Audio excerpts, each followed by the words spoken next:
Welcome to our channel. Today we how to activate Disney Plus on Xbox step by step clearly. Start by turning on your Xbox console. Make sure you are connected to the internet.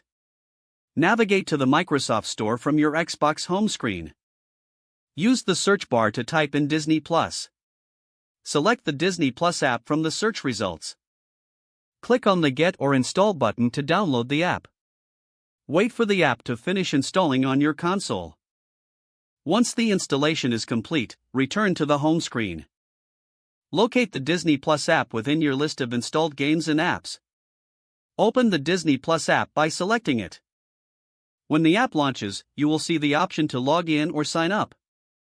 If you already have a Disney Plus account, select the Login option. Enter your email address and password associated with your Disney Plus account. If you're new to Disney Plus, you can select the Sign Up option to create a new account. Follow the on-screen prompts to complete your account registration. Once logged in, you may be prompted to enter an activation code. Open a web browser on your PC or mobile device. Visit the Disney Plus activation page as directed on your Xbox screen. Enter the activation code displayed on your Xbox.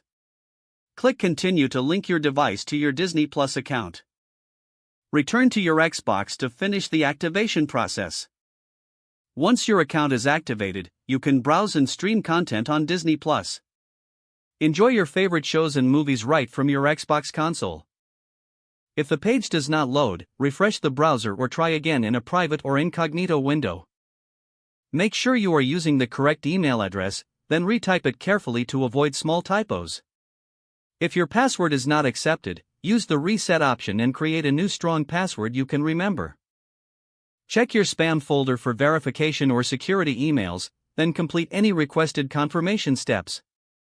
Enable two-factor authentication if available to improve account security and reduce unauthorized access risk. After signing in, review your profile details so your contact information and settings are accurate and current. Don't forget to like this video and subscribe to our channel for more step-by-step tech guides.